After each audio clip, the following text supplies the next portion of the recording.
जय बोलिए देवाधिदेव 1008 श्री चंद्र प्रभ भगवान की जय जय जय। वर्तमान शासन नायक वर्धमान महावीर स्वामी भगवान की जय जय जय। परम पूज्य प्रातः स्मरणीय संत श्रोमणी आचार्य भगवान श्री विद्यासागर जी महाराज की जय जय जय। परम पूज्य गुणायतन प्रणेता प्रखर वक्ता भावना योग प्रवर्तक गुरुवर श्री प्रमाण सागर जी महाराज की जय जय जय। समस्त मुनि संघ की जय जय जय। शंका समाधान के आज के इस सत्र में आप सभी का हार्दिक अभिनंदन। इससे पूर्व कि हम आज के इस सत्र को प्रारंभ करें, आदरपूर्वक समादरपूर्वक पूज्य गुरुदेव के चरणों में निवेदन करते हैं कि हे गुरुदेव, चिद्रूप का वह स्वरूप हमें भी बताएं जिससे हम भी अपने जीवन को सुभग बनाएं। सभी लोग हाथ जोड़ें, मस्तक झुकाएं और मेरे साथ बोलें, हे गुरुदेव नमोस्तु नमोस्तु नमोस्तु। क्या मेरा है क्या पाना है, कैसे हो जीवन उद्धार। गुणायतन में आओ बंधु, यहाँ सत्य का हो दीदार। बंधुओं, परम पूज्य प्रातः स्मरणीय संत श्रोमणी आचार्य भगवान श्री विद्यासागर जी महाराज के पावन प्रसाद से एवं पूज्य गुरुदेव की पावन प्रेरणा एवं मार्गदर्शन में निर्मीयमान तीर्थ गुणायतन वह तीर्थ होगा जहाँ आने पर आप पाएंगे सार संपूर्ण जन संस्कृति का और पाएंगे पार अपने जीवन की विकृति का। यहाँ आकर आप कर पाएंगे समोशरण का साक्षात्कार और जान पाएंगे कैसे होगा जीवन का उद्धार। बंधुओं, यह कृति शीघ्र ही अपना स्वरूप लेने जा रही है, लेकिन आवश्यकता है आप सभी के सहयोग की। अतः तन मन धन से इस ऐतिहासिक परियोजना को पूर्ण करने में अपना उत्कृष्ट द्रव्य लगाएं और अपने जीवन को सार्थक करें। हमें प्रसन्नता है कि आज भी कुछ लोग गुणायतन से संबद्ध हुए हैं, निर्माण निधि के रूप में संबद्ध हुए हैं। श्रीमान कलश जी गंगवाल, श्रीमान ऋषित जी गंगवाल, पुत्र श्रीमान विपिन जी गंगवाल जो सीए हैं, एवं पौत्र श्रीमान शांतिलाल जी गंगवाल सीए बापू नगर जयपुर से करतल ध्वनियों से इनका अभिवादन अवश्य करें। स्वर्ण दान के रूप में गुणायतन से जो संबद्ध हुए हैं, श्रीमती उर्मिला जी जैन दिल्ली से यदि उपस्थित हैं तो आए एवं पूज्य गुरुदेव के चरणों में नमोस्तु निवेदित करेंगे। श्रीमती इंद्राणी जैन धर्मपत्नी धर्मवीर जैन न्यू दिल्ली से करतल ध्वनियों से इनका अभिवादन अवश्य करें। आज के प्रथम प्रश्न के लिए मैं आमंत्रित करूंगा श्रीमान आलोक जी मेघना जी जैन देशना जी छाबड़ा वडोदरा गुजरात से, जो पूज्य शुल्लक श्री आदर सागर जी महाराज की गृहस्थ अवस्था के भैया हैं। सभी लोग करतल ध्वनियों से इनका अभिवादन अवश्य करें। और आपके बाद तैयार रहेंगे श्रीमान अखिलेश जी सत भैया टीकमगढ़ से।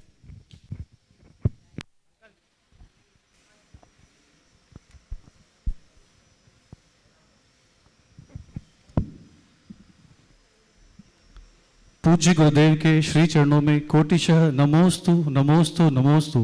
सभी शुल्लक जी महाराज जी के चरणों में इक्षामि इक्षामि इक्षामि। गुरुदेव, मेरी ये शंका भी है और मेरा ये पीड़ा भी है। गुरुदेव, मैं इवेंट मैनेजमेंट का काम करता हूँ, तो देखा गया है गुरुदेव कि जब लौकिक अपन कोई फंक्शन करते हैं, शादी ब्याह इत्यादि, तो वही व्यक्ति चाहता है कि मेरा आयोजन बेस्ट टू बेस्ट हो, चाहे वो साउंड हो, लाइट हो, डेकोरेशन हो, भोजन हो। और वही व्यक्ति जब 3 लोग के नाद का, जिसका दिया हुआ सब कुछ है, उसकी कोई आयोजन करता है, कोई फंक्शन करता है, वो चाहता है कि निम्न स्तर का हो, सस्ता हो, काम ऐसे ही चले जाए। तो गुरुदेव, जब मैं यहाँ आकर देखता हूँ तो मुझे बहुत खुशी होती है, बहुत प्रसन्नता होती है कि यहाँ पे इतना बढ़िया सुव्यवस्थित सारा कार्य होता है। तो गुरुदेव, होना क्या चाहिए, किस प्रकार 3 लोग के नाथ का भक्ति करनी चाहिए? देखिए, अपव्यय कहीं नहीं होना चाहिए और सद्व्यय में कहीं कमी नहीं करनी चाहिए। हमें जो काम लोक में है, लोक के लिए करते हैं, परमार्थ के लिए उससे अनंत गुनी श्रद्धा और शक्ति के साथ काम करना चाहिए। अगर इसका उदाहरण देखना चाहते हो तो समोसरण को देखो। इंद्र भगवान के समोसरण की संरचना करता है और वह इस लोक की सर्वश्रेष्ठ कृति के रूप में जानी जाती है। उसमें एक एक चीज़ें बड़ी उत्तम होती है, लोकोत्तर होती है। कुल मिलाकर हमारे भावों में दारिद्र्य नहीं होना चाहिए। हमारे यहाँ एक शब्द आता है, एक सूत्र आता है, अधिकरणम जीवा जीवा। हम किसी भी कार्य के लिए जितना अच्छा अधिकरण यानी आधार बनाएंगे, उससे जुड़ने वाला पुण्य भी हमारा उतना ही अच्छा हो। तो कोई भी धार्मिक कार्य करे तो उसे उत्कृष्ट रूप में करे, हल्के मन से ना करे। मैं केवल बाहरी डेकोरम की बात नहीं कह रहा हूँ, हमारा मन प्राण उसमें समर्पित होना चाहिए। मन प्राण को जब हम समर्पित करेंगे तो हमारे साथ जो भी होगा वो उत्तम होगा। पर मैं उन लोगों के साथ सहमत नहीं होता जो ताम झाम तो खूब कर देते हैं पर भीतर काम कुछ नहीं होता। यथार्थ को स्पर्श करके चलना चाहिए, थोथे ताम झामों से बचना चाहिए, लेकिन जो अच्छा है उसे बढ़ चढ़ करके करना चाहिए, उसमें कटौती नहीं, मानसिकता ऊंची रखनी चाहिए। नमस्ते गुरुदेव। उपस्थित होंगे श्रीमान अखिलेश जी सतभैया टीकमगढ़ से, और आपके बाद तैयार रहेंगे श्रीमान राजीव जी जैन सहारनपुर से। गुरुदेव के चरणों में ब्रह्मचारी बाबुल सतभैया परिवार का दरबार नमोस्तु। छुल्लक जी के चरणों में इच्छामी इच्छामी इच्छामी। गुरुदेव, जिंदगी साइकिल चलाने जैसी है, जिंदगी साइकिल चलाने जैसी है, जिसे बैलेंस बनाने के लिए चलते ही रहना पड़ता है, रुके तो गिरे। गुरु जी, हम अपनी ज़िंदगी की साइकिल बैलेंस बनाते हुए कैसे चलाएं कि मोक्ष मार्ग और आत्मकल्याण की ओर बढ़ते चलें? जिंदगी की साइकिल को बैलेंस बनाते हुए कैसे चले कि मोक्ष मार्ग और आत्मकल्याण की ओर बढ़ सके?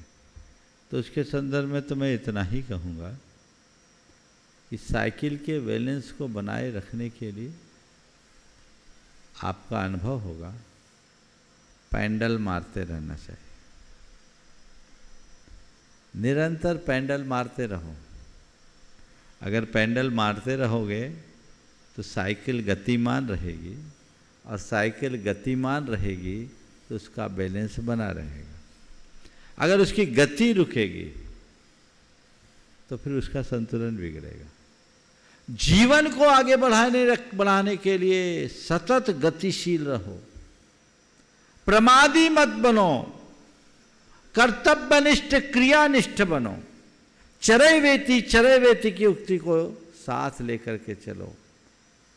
चलोगे तो पहुंचोगे, थमोगे तो रुक जाओगे। इसलिए हमें थमना नहीं है, आगे बढ़ना। उपस्थित होंगे श्रीमान राजीव जी जैन सहारनपुर से, और अगले प्रश्न के लिए मैं आमंत्रित करूंगा श्रीमती साधना जी विजय जी जैन दिल्ली से। नमस्ते भगवान। महाराज जी, 6 महीना 8 समय में 608 जीव मोक्ष जाते हैं। जिस पार्श्वनाथ और महावीर भगवान के बीच में 100 वर्ष का अंतराल रहा है, तो जितने इस बीच में मोक्षगामी होंगे वो सब उस गिनती में आएंगे, परंतु पार्श्वनाथ भगवान की टोंक से आता है इतने मुनिराज मोक्ष गए।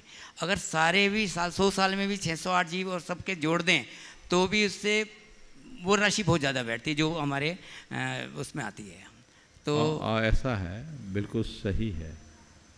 पहली बात तो ध्यान रखना, जिन भी टोंकों से जितने भी भगवान के मोक्ष जाने की बात हुई, सबसे ज़्यादा शायद मुनि सुब्रतनाथ भगवान के टोंक से है, 99 करोड़ 99 लाख। हाँ नहीं, शायद मुनि सुब्रत 99 करोड़ 99 लाख 99,900 ऐसे ही कुछ है, मुझे याद नहीं। एक कम एक अरब, एक कम एक अरब। तो जो भी हो, ऐसा एक साथ तो न कभी हुआ है न होगा। इन टोंकों में जो निर्वाण की संख्या दी है, ये असंख्य वर्षों में, 1-2 वर्ष में नहीं। भगवान ऋषभ देव से लेकर महावीर भगवान तक के पूरे तीर्थ काल में, चतुर्थ काल में वहाँ से इतने मुनि मोक्ष गए, ये अर्थ लेना, समझ गए? तो उन टोकों से इस तीर्थ काल में इतने इतने मुनि मोक्ष गए। ऐसे 6 महीने 8 समय में 608 जाएंगे तो पूरे मनुष्य लोक में, केवल भरत क्षेत्र में नहीं। 5 भरत 5 अजय दौत की आ जाए, नहीं 5 विदय भी आएगा, 2.5 द्वीप में। 2.5 द्वीप। इसलिए ये जो व्यवस्था है, ऋषभ देव से महावीर पर्यंत के पूरे एक कोड़ा कोड़ी सागर 42,000 वर्ष कम उस काल का। जैसे आते हैं ना, पार्श्वनाथ भगवान की टोंक से इतने, इस टोंक से गए। हाँ, उसका बता रहे। पर जहाँ पार्श्वनाथ भगवान मोक्ष गया, उससे पहले को मोक्ष गया था कि नहीं गया था? उससे पहले वो जा चुके ज़्यादा, तब पारसनाथ भगवान पहुँचे। नमस्ते नमस्ते। उपस्थित होंगे श्रीमती साधना जी जैन, विजय जी जैन दिल्ली से, और आपके बाद तैयार रहेंगे श्रीमान शांतिलाल जी गंगवाल, श्रीमती सुशीला देवी जी गंगवाल जयपुर से। नमोस्तु महाराज जी, नमोस्तु नमोस्तु। छुल्लक महाराज जी को इच्छामी इच्छामी इच्छामी। गुरुदेव, जीवन में आधी गलतियां तो सिर्फ इसलिए होती है कि जहां हमें विचार से काम लेना चाहिए वहां हम भावुक हो जाते हैं, और जहां हमें भावुकता आवश्यक होती है वहां हम विचारों को अपना लेते हैं। तो महाराज श्री, जीवन में विचारों में और भावुकता में तालमेल कैसे बैठाना चाहिए ताकि जीवन में समता और संतोष बना रहे? बहुत अच्छा सवाल है। विचारों में और भावों में हमें कैसे तालमेल बनाना चाहिए? जी महाराज जी। देखिए, ये सब चीज़ें हमारे जीवन के दोनों अंग हैं जी। दोनों हमारे स्वभाव के हिस्से हैं जी। स्वाभाविक रूप से ये दोनों प्रकट होते हैं। जी।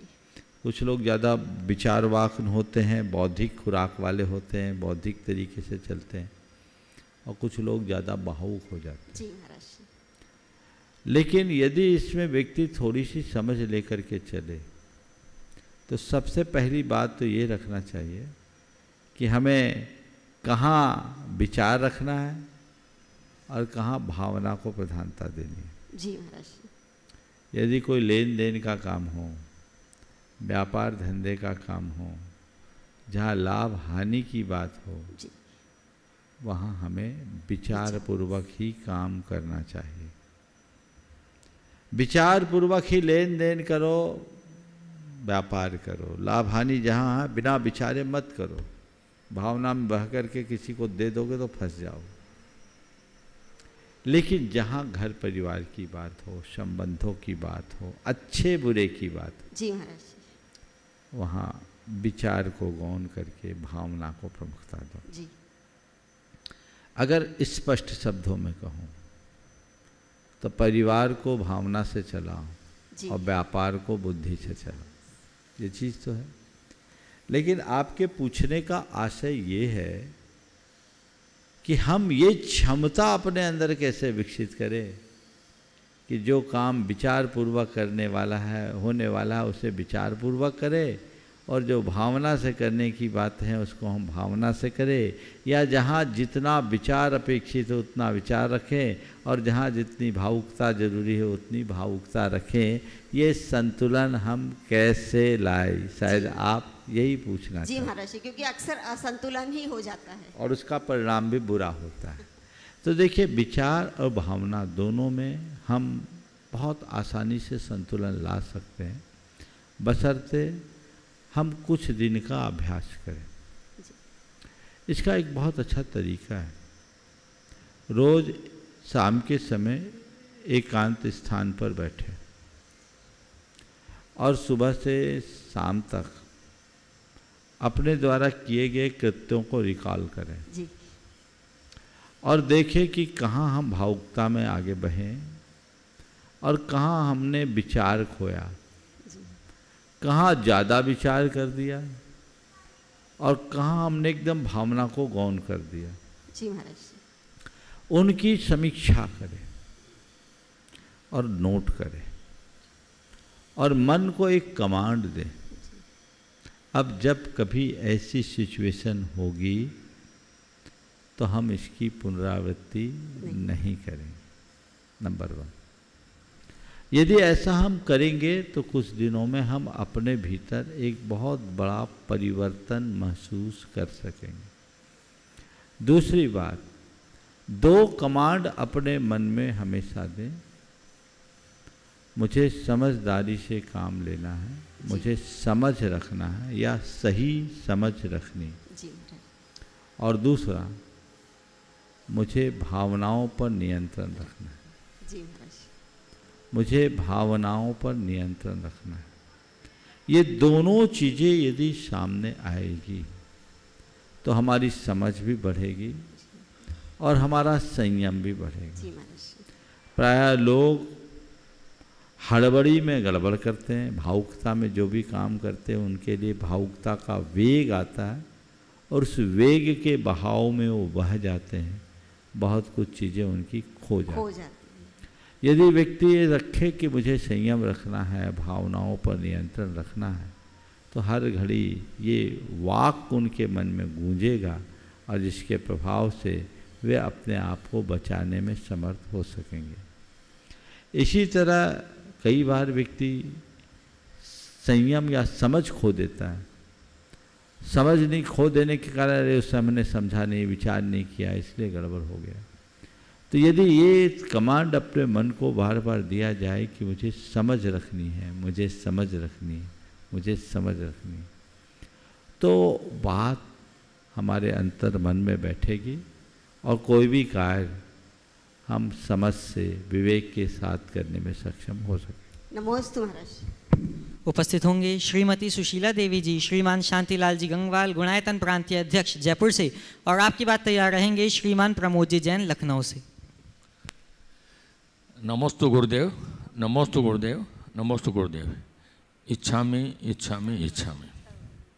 महाराज जी, मेरा छोटा सा एक प्रश्न है कि अंतरात्मा और परमात्मा तो जानने और सुनने में आती है, लेकिन बहिरात्मा क्या होती है, थोड़ा विस्तार से।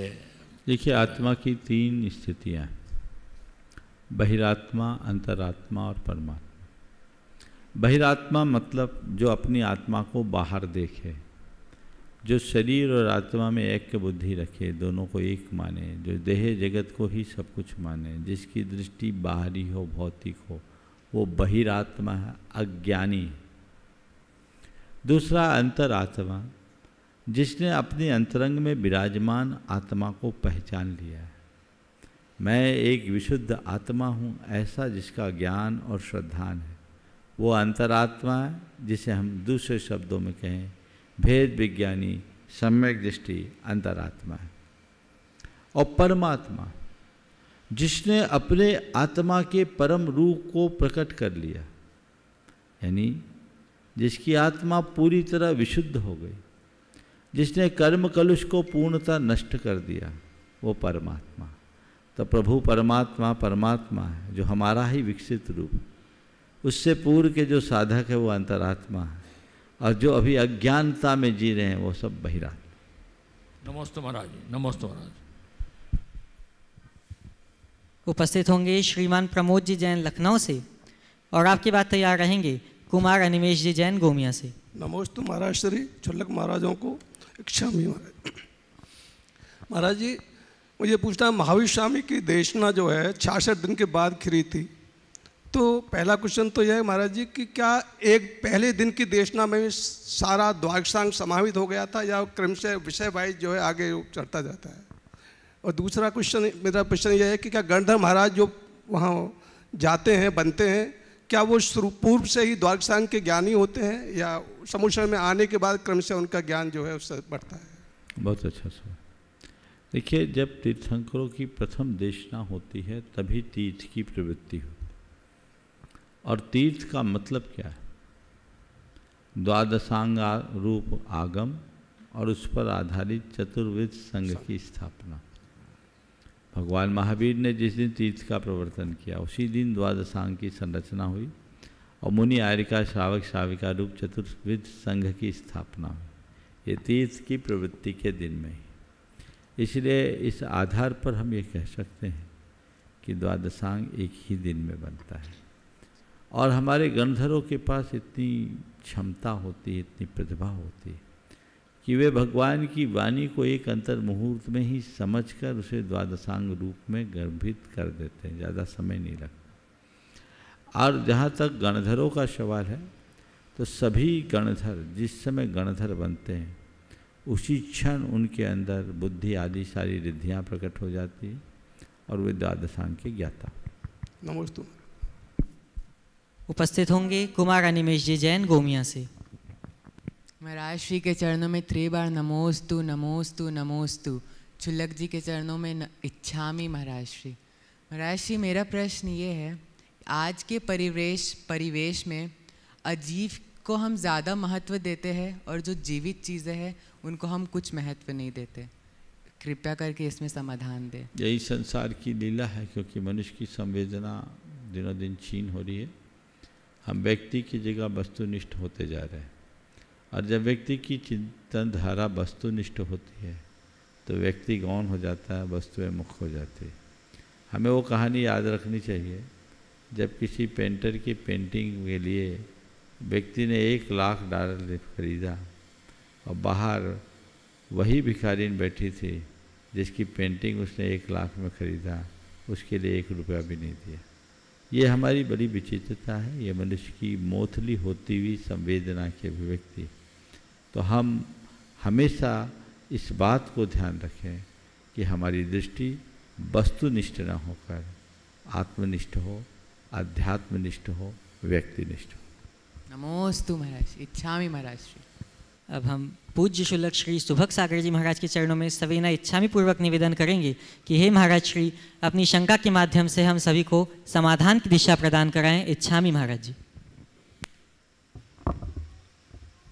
पूज्य मुनिवर के चरणों में बारंबार नमोस्तु नमोस्तु नमोस्तु।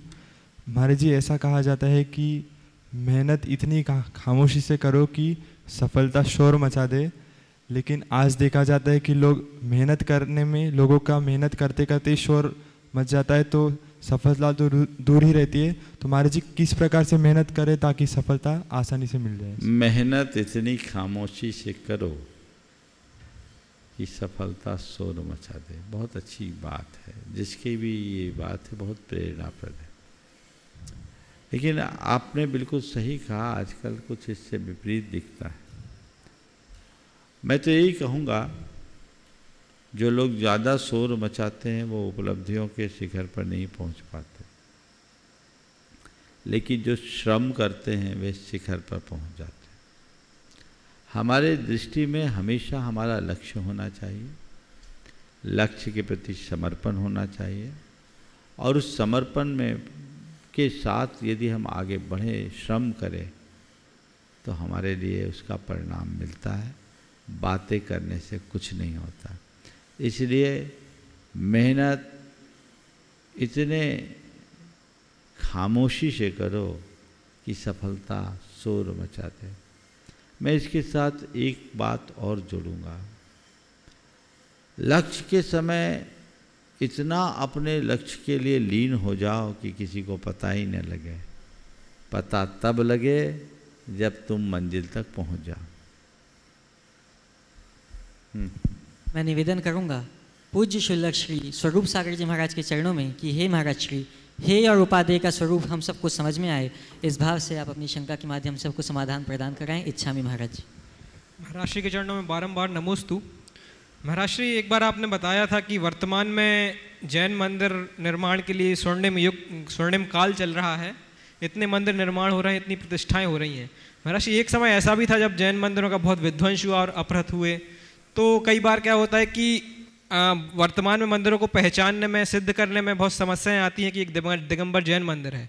तो महाराज श्री, वर्तमान में जो मंदिर हैं और जिनका निर्माण चल रहा है, उनमें ऐसे क्या चिन्ह अंकित करने चाहिए ताकि कालांतर में भी उनकी दिगंबर जैन मंदिर के रूप में पहचान हो सके? बहुत अच्छा सवाल किया है। ये बात बिल्कुल सही है कि हम लोग बड़े स्वर्ण युग में जी रहे हैं। एक ज़माना था जब मंदिर तोड़ा जाता था, आज हम मंदिर बनाने के युग में जी रहे हैं। न केवल युग में जी रहे हैं, अभी तो मंदिर बनाने का श्रेय भी पा रहे हैं। मंदिरों के निर्माण में, उसके कला और शिल्प में हमें कुछ ऐसी चीज़ें अंकित करनी चाहिए जिससे हमारी संस्कृति का बोध हो और हम अपनी संस्कृति का बोध करा करके चीज़ों को समझ सके, समझा सकें। तो बहुत सारी चीज़ें हैं, जैसे दिगंबर मंदिर है, तो जो चीज़ें दिगंबर परंपरा में ही है, श्वेतांबर परंपरा में नहीं है, उन्हें विभिन्न फलकों में अंकित करना चाहिए। एक तो दिगंबर मुद्रा को जगह जगह अंकित कर दें, तो भविष्य में हमेशा पीढ़ियों तक, जब तक उसका एक एक प्रस्तर खंड होगा, वो दिगंबरत्व के गीत गाएगा। लोग दूर से समझ लेंगे कि ये दिगंबर जैन मंदिर है। इसी तरह कई मंदिरों की पहचान इससे हुई, जैसे दिगंबरों में 16 सपने, श्वेतांबरों में 14 सपने। अब माता के सपने अगर 14 है तो समझ लो ये श्वेतांबर है, और 16 है तो समझ लो दिगंबर है। तो इस आधार पर बहुत सारी चीज़ों को जाना जा सकता है। वैसे प्रतीकों को अंकित करना चाहिए, किए भी जाते हैं, प्रायः सभी मंदिरों में ऐसा होता है, और हमें इसका विशेष रूप से ख्याल रखना चाहिए। चिद्रूप के दर्शन हम सभी को हो जाएं, इस भाव से मैं निवेदन करूंगा पूज्य शुलक श्री चिद्रूप सागर जी महाराज के चरणों में कि वे अपनी शंका के माध्यम से हम सबको दिशा प्रदान करें। इच्छामि महाराज जी। पूज्य मुनिश्री के चरणों में बारंबार नमोस्तु। महाराज जी, भगवान की प्रतिमा की दृष्टि नासा दृष्टि होती है, उन्होंने अपनी बहिर्मुख दृष्टि को अंतर्मुख करके अनंत सुख को प्राप्त कर लिया। महाराज जी, देखा जाता है जो आँखों से जो दृश्य देखते हैं उसका प्रभाव मन पर गहरा पड़ता है। अच्छे दृश्य देखते हैं तो अच्छा प्रभाव पड़ता है और बुरे दृश्य देखते हैं तो बुरा प्रभाव पड़ता है। तो मन के नियंत्रण के लिए आँखों पर कैसे नियंत्रण रखें और कैसा उन पर प्रभाव उसका होना चाहिए? बात बिल्कुल सही है। हमारी आँखों का बड़ा महत्व है। एक तो हमारी आँखों से ऊर्जा बहुत ज़्यादा निकलती है और हम बोलते हैं ना, किसी की नज़र से नज़र मिल जाए तो पूरा खेल बदल जाता है।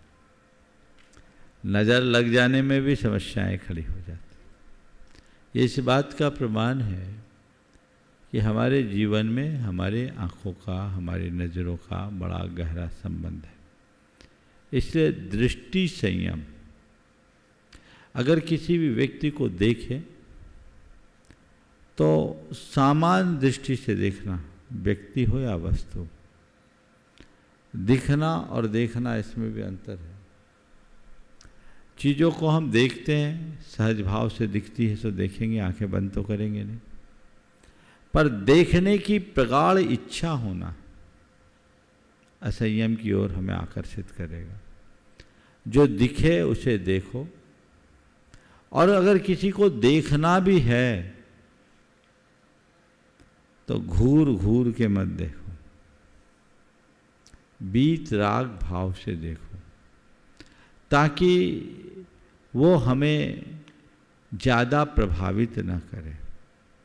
दृष्टि संयम का एक रास्ता है, सबसे उत्तम रास्ता नासा दृष्टि, देखकर अनदेखा करने की वृत्ति। ये जिस साधक के अभ्यास में होता है उसके ऊपर दृष्टि संयम की कोई समस्या नहीं होती। और अगर व्यक्ति के मन पर लगाम हो तो फिर कुछ दिख भी जाए तो उसके ऊपर उसका कोई असर नहीं पड़ता, क्योंकि आंखें बंद करके रहना सब जगह संभव नहीं है, पर आंखें खुलने के बाद भी केवल उसे ही देखना जो प्रयोजनी है और उतना ही देखना जो प्रयोजनी है, ये मनुष्य के विवेक पर निर्भर करता है। जो विवेकी होता है वो चीज़ों को उसी नज़रिए से देख पाता है। अब मैं निवेदन करूंगा पूज्य शुल्लक श्री समादर सागर जी महाराज के चरणों में कि वे अपनी शंका रूपी दीपक से समाधान को प्रकाशित कराएं। इच्छामि महाराज जी। हे भगवान, नमोस्तु नमोस्तु नमोस्तु। महाराज जी, प्रश्न ये है, परसों मंदिर में विधान के ऊपर ध्वजा लगी थी, बहुत सुंदर दिख रही थी, तो ध्वजा लगाने का महत्व क्या है? ध्वजा कहाँ कहाँ लगा सकते हैं और ध्वजा क्यों लगाई जाती है? क्योंकि ध्वजा का महत्व क्या है, समझाएं। नमोस्तु महाराज जी।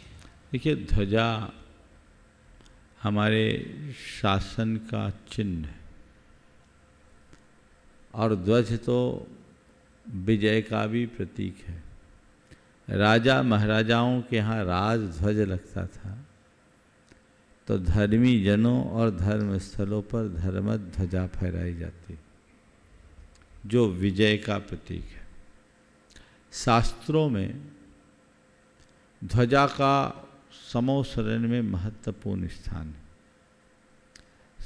समोसरण में पांचवी भूमि का नाम ही है ध्वज भूमि, जहाँ 10 प्रकार की महाध्वजाएं 108 की संख्या में चतुर्दिक होती है, लहराते रहते। और इसके साथ भगवान की गंधकुटी के दूसरे पीठ पर 8 दिशाओं में 8 ध्वजाएं होती। ये दिग दिगंत तक भगवान के यश के विस्तार का प्रतीक है। ऐसा कहा जाता है कि मंदिर की ध्वजा जब मंदिर के शिखर पर लहराती है तो उससे मंदिर से निकलने वाली सकारात्मक ऊर्जा चतुर्दिक फैलती है। ध्वजा के प्रताप से ऊर्जा और अधिक बढ़ती है। ध्वज की महिमा का आप इससे भी पता लगा सकते हैं कि हमारे शास्त्रों में ऐसा उल्लेख है कि जिस मंदिर में ध्वजा न हो उसकी वहाँ की गई पूजा जब तब का कोई फल नहीं मिलता। जब तब पूजा पाठ सार्थक होते हैं ध्वजा से। ध्वजा से हमारे धर्म स्थान सफलीभूत होते हैं, इसलिए ध्वजाएं लगाना चाहिए। मंडलों में जो 8 कोनों में 8 रंग की ध्वजाएं लगाई जाती है, उसके पीछे मुझे एक ही बात समझ में आती है, ये भगवान की गंध कुटी के 8 दिशाओं में जो 8 ध्वजाएं हैं उसके प्रतीक स्वरूप उसे अंकित किया जाना समझना चाहिए। हाँ, एक बात बहुत अच्छी, ध्वजा आजकल धातु की फहराने लगे हैं लोग, पर वो ध्वजा नहीं है, एक प्रतीक है, ये प्रमाद का फल है। ध्वजा तो वस्त्रों की ही होनी चाहिए जो लहराए। धातु की ध्वजा तो ऐसी पड़ा है बिजू का सा, उससे वो लाभ नहीं है, ये प्रमाद है। आजकल तो बहुत अच्छी टेक्निक है, आप ध्वज पहना सकते हैं और बहुत सारे मंदिरों में ऐसी परंपरा है, साल में 2 बार 3 बार ध्वजाएं लोग चढ़ाते हैं, ध्वजा चढ़ाने का बड़ा महोत्सव करते हैं। मैं सभी लोगों से कहूँगा कि ये जो परंपरा आजकल चल पड़ी है, पहले तो मंदिरों में ध्वजा ही चलती थी, पर पिछले 20-25 सालों से धातु की ध्वजा चढ़ाई जाने लगी है, ये आगमानुकूल नहीं है, नहीं चढ़ाना चाहिए। मंदिर में जब कभी भी ध्वजा चढ़ाएं तो कपड़ों की ध्वजा चढ़ाएं और ऐसी व्यवस्था घिर्री लगा के बना दें ताकि आप ध्वजा को नीचे से ही ऊपर चढ़ा सकें और साल में 2 बार उनके परिवर्तन की व्यवस्था कर दें ताकि पूरे समाज में सुभिक्ष, क्षेम, मंगल और कल्याण हो सके। अब महाराज ने सवाल किया पचरंगा की केसरिया, इसका आगम में कोई विधान नहीं। समोसरण में जितनी ध्वजाएं हैं उनके कोई रंग का विधान नहीं। माला, वस्त्र, मयूर, सिंह, हंस, अरु, हाथी, सिंह, हाथी, वज्र, निशानी, ये सब चिन्ह बनाए हुए हैं। तो वो अलग अलग चिन्हों के हैं, रंगों का कोई विधान स्पष्ट नहीं है। आज वर्तमान में केसरिया ध्वजा और पंचवर्णी ध्वजा दोनों हमारे यहाँ चलन में है, जहाँ जैसा प्रसंग हो वैसा कर देना चाहिए। निवेदन है पूज्य शुल्लक श्री आदर सागर जी महाराज के चरणों में कि संस्कृति के प्रति हम सबका आदर भाव जग जाए, इस भाव से अपना प्रश्न प्रस्तुत करें। इच्छामी महाराज जी। नमोस्तु भगवान।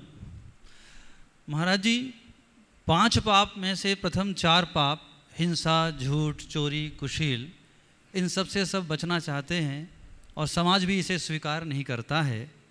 पर 5वां पाप परिग्रह, इसमें लोगों के विचार अलग हैं। समाज भी देखा जाता है कि जिसको जितना ज़्यादा परिग्रह उसे उतना ही ऊंचा स्थान देते हैं। तो महाराज जी, इस परिग्रह को कैसे देखा जाए? बिल्कुल ठीक है, आपके वाक्य को और संशोधित कर दूं। 4 को तो पाप मानते, परिग्रह को पुण्य का फल मानते।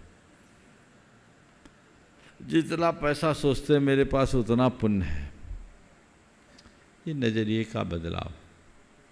इसकी मूल वजह एक ही है कि वर्तमान के सारे सामाजिक मूल्य अर्थ प्रधान हो गए, और जब सामाजिक मूल्य बदल जाते हैं, समाज में अर्थ की महिमा हो, तो लोगों का अर्थ के प्रति झुकाव बढ़ता ही है, बढ़ रहा है। लेकिन लोगों को इस भ्रम में नहीं रहना चाहिए। भले आज समाज में अर्थ की प्रतिष्ठा हो, लेकिन अर्थ तो अनर्थ का ही हेतु है। ये पाप है तो पाप है ही, इसे रोका नहीं जा सकता। बल्कि सच्चे अर्थों में देखा जाए तो परिग्रह पाप नहीं, पाप का बाप है। 5 पाप परिग्रह से होते हैं। परिग्रह के पीछे 5 पाप है। हमें हिंसा दिख जाती है, झूठ, चोरी, कुशील दिख जाता है, लेकिन परिग्रह के पीछे छिपे हुए पाप को लोग देख नहीं पाते। हमारे यहाँ कहा गया, संग निमित्तम मारे भनी अलियम कुनी चोरक्कम सेवई मेहुन भावम अपरिणामो कुनद जीवो। संग यानी परिग्रह के निमित्त से ये जीव हिंसा करता है, भनी अलियम झूठ बोलता है, कुनी चोरक्कम चोरी करता है, और कुशील का आचरण करता है। सेवी अपरिणामो भाव हवदि जीव, सब पाप सारे अनर्थ यह जीव परिग्रह के निमित्त कर लेता है। उदाहरण के लिए देखिए, आदमी व्यक्ति अगर समझे तो समझ में आएगा। भले लोग पैसे को पाप नहीं मानते, लेकिन तुम्हारा पैसा तुम्हारे संताप का कारण है कि नहीं? बोलो। आज आपके पास जितना पैसा है 25 वर्ष पहले हो सकता है वैसा पैसा नहीं हो, पर आज से 25 वर्ष पहले जितनी शांति थी, क्या आज उतनी शांति है? बोलो। पैसा बढ़ा तो शांति बढ़नी चाहिए। अशांति क्यों बढ़ रही? क्यों बढ़ रही? अशांति संताप है। और ये क्यों है? क्योंकि परिग्रह पाप है। पाप का संताप होगा, भले व्यक्ति उसे अंतर्मन से स्वीकार करे या ना करे, पर उससे बचा नहीं जा सकता। ये जीवन का एक शाश्वत सत्य है, इसे पहचानना चाहिए। अगले प्रश्न के लिए आमंत्रित हैं श्रीमान सुनील जी जैन, CFO गुणायतन, और आपकी बात तैयार रहेंगी श्रीमती रुचि जी जैन, सिंगापुर से।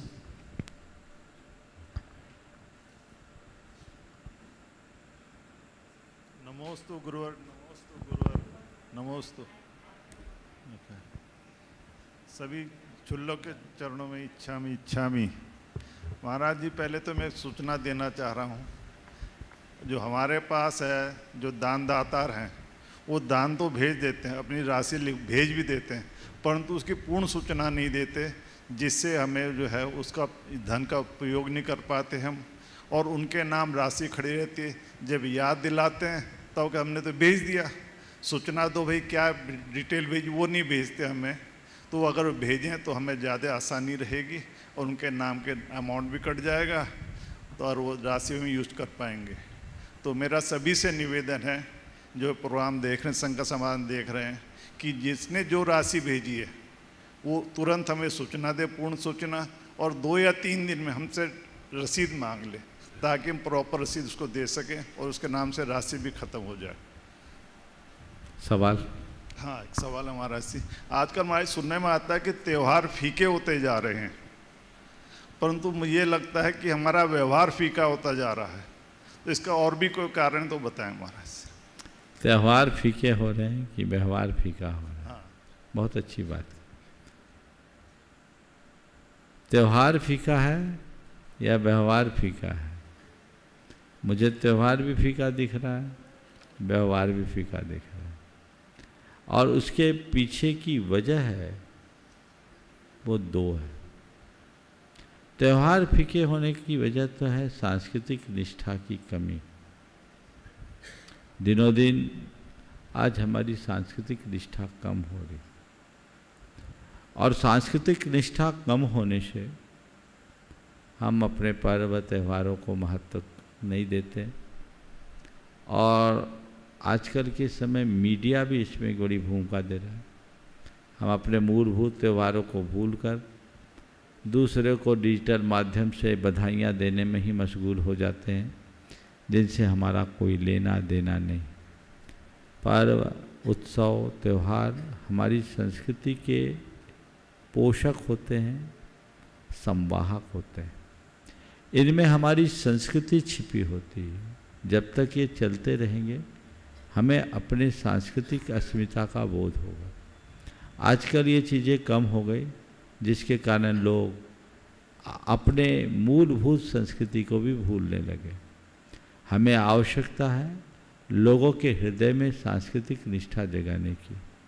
यदि ऐसी निष्ठा जगेगी तो हम अपने पर्व त्योहारों के प्रति वही भाव रखेंगे जो होना चाहिए, जिससे हम अपनी परंपरा और रीति रिवाजों को भी धर्म के साथ जान सकेंगे।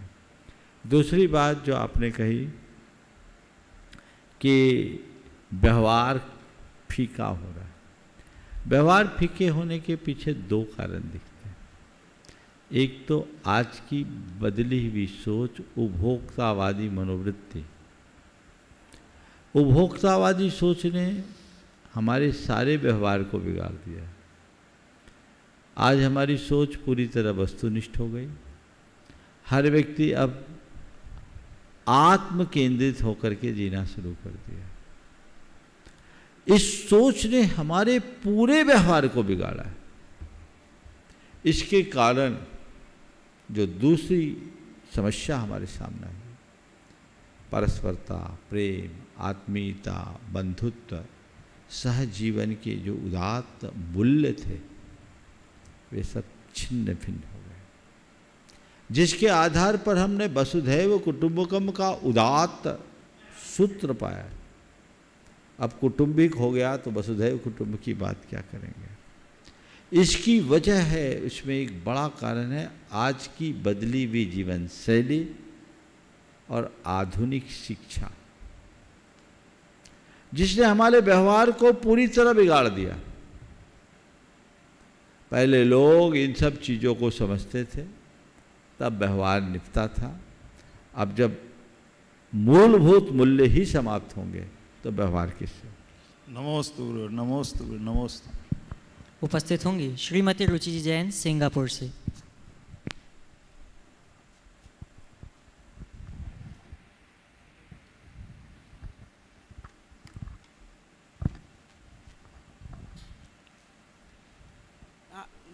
महाराज श्री के चरणों में नमोस्तु नमोस्तु नमोस्तु।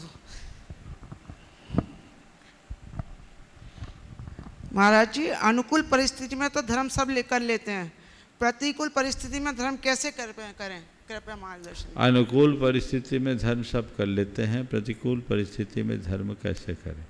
तो मैं ये कहता हूँ, प्रतिकूल परिस्थिति में हम धर्म में टिके रहें, इसके लिए चाहिए कि अनुकूल परिस्थिति में प्रतिकूलता का अभ्यास करें। जो व्यक्ति अनुकूल परिस्थितियों में प्रतिकूलता का अभ्यास कर लेता है, वो प्रतिकूल परिस्थिति के आने पर कभी विचलित नहीं होता। ये मान करके चलो कि आज तुम्हारे साथ अनुकूलता है, पर कल वो अनुकूलता रहेगी, इसका कोई निश्चय नहीं। तो कल हो सकता है कि तुम्हारी आज जैसी स्थिति न रहे और वैसी स्थिति में तुम्हें पर मुखापेक्षी ना बनना पड़े, तुम कहीं से विचलित ना हो सको, अपने आप में स्थिरता बनाए रख सको। तो अनुकूलता में भी प्रतिकूलता को सहने का अभ्यास करो। हमारे यहाँ व्रत उपवास क्यों कराए जाते हैं? क्यों? खाना नहीं मिल रहा इसलिए? इसलिए नहीं, व्रत उपवास इसलिए करो कि कल खाने की सामर्थ्य छूट जाए तो तुम्हारे मन में व्याकुलता ना आए। अगर तुम्हारा अभ्यास रहेगा तो तुम्हें कहीं कठिनाई नहीं होगी, और अभ्यास नहीं होगा तो तुम कहीं सलामत नहीं रह सकते। तो इन सब बातों को इसी संदर्भ में समझना चाहिए। गुरुदेव, अब आगे की सत्र को ऑनलाइन प्रश्नों के माध्यम से बढ़ाने के लिए मैं आपकी आज्ञा चाहूँगा। जयपुर से श्रीमान श्रेयांश जी मेहता आपके चरणों में नमोस्तु निवेदित करते हुए पूछ रहे हैं। नमोस्तु गुरुदेव, मैं भावना योग करता हूँ। भावना योग मुझे बहुत अच्छा भी लगता है, पर मैं अपने डर पर नियंत्रण नहीं पा रहा हूँ। मुझे उसके लिए डर पे जी, उसके लिए मुझे क्या करना चाहिए? भावना योग के अलावा और क्या क्या किया जा सकता है? हर पल अभयो हम, मैं अभय हूँ, मैं अभय हूँ, मैं अभय हूँ, और सुरक्षितो हम, मैं सुरक्षित हूँ, सुरक्षित हूँ, सुरक्षित हूँ। इन दोनों बातों को, दोनों वाक्यों को दोहराइए, इसका स्मरण कीजिए, इससे आपका डर दूर हो सके। शहडोल से निशी जी जैन, मेरे आराध्य गुरु के चरणों में बारंबार नमोस्तु। गुरुवर, जन्मदिन पर उस इंसान को तो सभी महत्व देते हैं जो कुछ साल पहले इस दुनिया में आया है, पर जिसने इतना कष्ट सहा, जिनकी वजह से वह दुनिया में आ पाया, उन्हें उस दिन में क्यों महत्व नहीं दिया जाता? मेरी शंका का समाधान करें। नमोस्तु। बहुत अच्छी बात कही। जन्मदिन पर जो दुनिया में आया उसे लोग महत्व देते, पर जिसके कारण आया, जो उसे लेकर आई, उसे लोग कम महत्व देते। मैं तो ये कहता हूँ, जिनको भी जन्मदिन मनाना है, माँ बाप तो उसे आशीषते हैं, आगे बढ़ने के लिए भावना देते हैं। यही माँ बाप की महानता है। लेकिन संतान को चाहिए कि उस दिन वो अपने माँ बाप के प्रति श्रद्धावनत हो, उनके प्रति कृतज्ञता ज्ञापित करे और उनसे कहे हम आपके इस ऋण को नहीं चुका सकते क्योंकि आपने जन्म दिया, न केवल जन्म दिया, जन्म के साथ जीवन भी दिया, और न केवल जीवन दिया, जीवन देने के साथ संस्कार भी दिया। आपने अगर हमें जन्म नहीं दिया होता तो हो सकता हम पेट से परलोक पहुंच गए होते, जैसा कि आज बहुत सारी माताएं कर देती। बहुत बहुत आभार है आपका। और माँ से कहो कि तुमने मेरे पीछे कितना कष्ट सहा, प्रसव की वेदना सही, मुझे जन्म दिया, खुद के जान को जोखिम में डालकर मुझे इस दुनिया का दर्शन कराया। इस बात का एहसास बच्चे को होना चाहिए, व्यक्ति को होना चाहिए। कदाचित छोटे बच्चे को ना हो, बड़े को तो होना ही चाहिए। और बच्चे के मन में भी ये बात बिठालना चाहिए कि माँ बाप ने अगर बच्चे को जन्म दिया है तो वो कितना बड़ा उपकार है। उस उपकार का स्मरण हो तो कोई व्यक्ति माँ बाप की उपेक्षा नहीं कर सकता। न केवल जन्म दिया, जन्म देने के बाद हमें यूं ही नहीं छोड़ा, हमारा पालन पोषण किया, हमें खिलाया पिलाया, बीमार पड़ने पर डॉक्टर को दिखाया,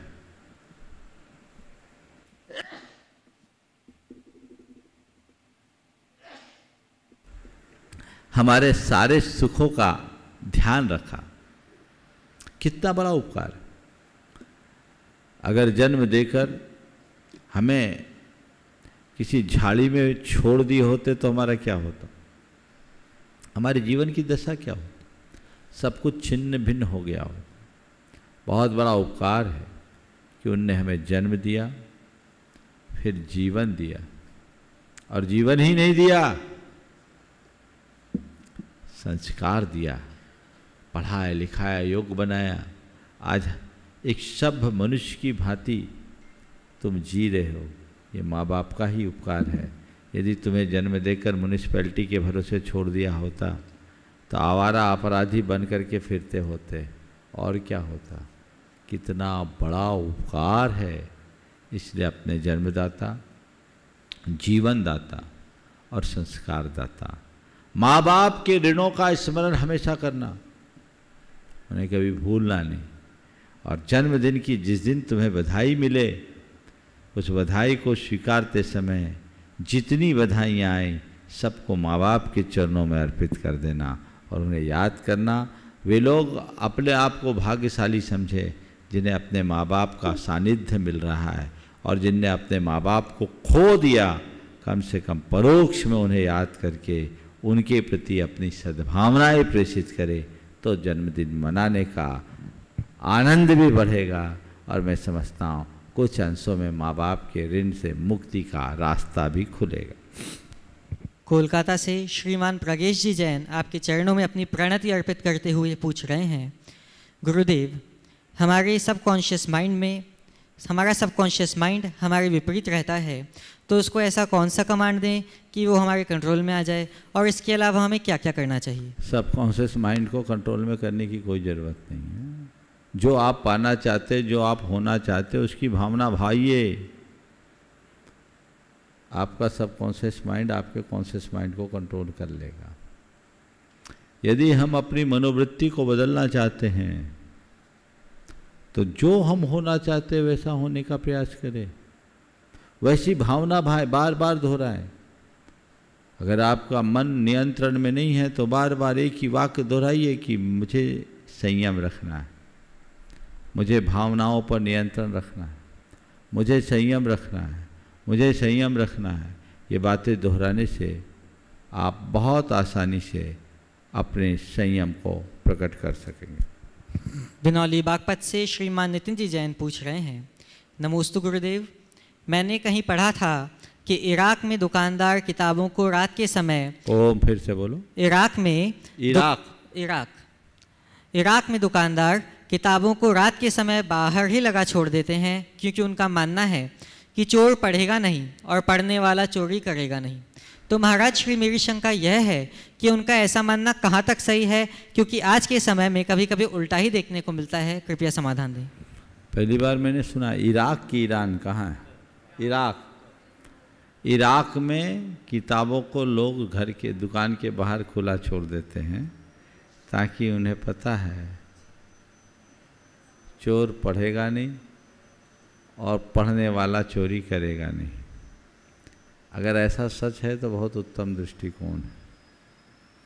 और मैं तो आपसे कहता हूँ, अगर किसी किताब की चोरी हो जाए ना तो बिल्कुल संकोच मत करना, सोचना चलो अगर वो पढ़ ले तो उसकी बुद्धि सुधर जाए,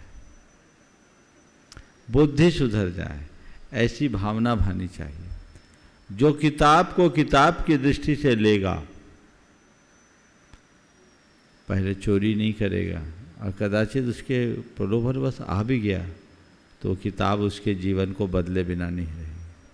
लेकिन किताब को उसके मूल्य की दृष्टि से देखेगा तो किताब नहीं, वो वस्तु को चुराएगा, और वस्तुएं चोरी होगी तो उसकी सुरक्षा भी जरूरी है। इसलिए आजकल किताब उसके लिए किताब या ग्रंथ है जिसकी उसके प्रति श्रद्धा है। आम व्यक्ति के लिए वो एक मूल्यवान वस्तु है, और मूल्यवान वस्तु की हिफाजत करना कलयुग में बहुत ज़रूरी है, क्योंकि तुम उन्हें ऐसे ही छोड़ दोगे तो मामला गड़बड़ा सकता है। गढ़ाकोटा जिला सागर से श्रीमान प्रवीण जी सिंघई नमोस्तु पूर्वक पूछ रहे हैं, गुरुवर कहावत है कि जैसा पानी पीजिए वैसी वाणी होए, तो हे गुरुवर मेरी जिज्ञासा यह है कि पानी का वाणी से क्या संबंध होता है एवं मेरी वाणी कोमल व नम्र बने, इसके लिए सूत्र प्रदान कीजिए। नमोस्तु। जैसा खावे अन्न वैसा होए मन, जैसी पीवे पानी वैसी होए बानी, ये बहुत पुरानी कहावत है। आपने पूछा पानी से वाणी का क्या संबंध है। हम तो देखते हैं, एक कहावत हमने सुना है, 10 कोश में पानी बदले 20 कोश में वाणी। आप हम लोग तो बिहार करते हैं ना, तो लोगों की बोली भाषा इसका बड़ा गहरा अध्ययन हो जाता है। हर गांव शहर की भाषा में थोड़ा थोड़ा अंतर होता है, और एक एरिया बदलता है तो बोली बदल जाती है। हम लोग इतना अनुभव हो गया कि व्यक्ति की बातचीत से पता लगा लेते कि ये व्यक्ति किस इलाके का व्यक्ति है, कहाँ है क्या है, थोड़ा सा अंतर। अब मैं एक उदाहरण देता हूँ कैसे बोली बदलती है। बुंदेलखंड का उदाहरण दे देता हूँ। अब बुंदेलखंड बहुत बड़ा एरिया है, लेकिन वहाँ अंतर है। अब हम सागर जिला को ले, टीकमगढ़ जिला को ले और ललितपुर झांसी जिला को ले, ये तीनों जिले हैं लगे हुए एक दूसरे से।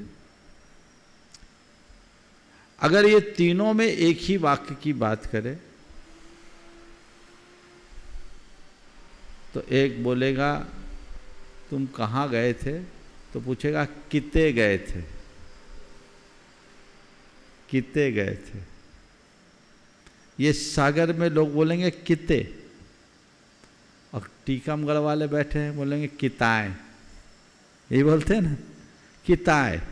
वो किते से किताएं हो गया, डिस्टेंस तो 100 किलोमीटर का ही है, लेकिन जिले में घुसते ही वो किते को किताएं बोलेंगे। मैंने नज़दीकी से प्राप्त किया। ललितपुर में भी क्या बोलते हैं, किताएं बोलते हैं ललितपुर। कितने गए थे, कितने गए थे। तो ये अंतर एक शब्द का है। तो बोली एक स्वाभाविक प्रक्रिया से बदलती है। ये भाषा का विज्ञान है, इतिहास है, इसके पीछे कोई मनोविज्ञान नहीं। लेकिन ये एक स्वाभाविक रूप से बोली बदलने में कोई दिक्कत नहीं है।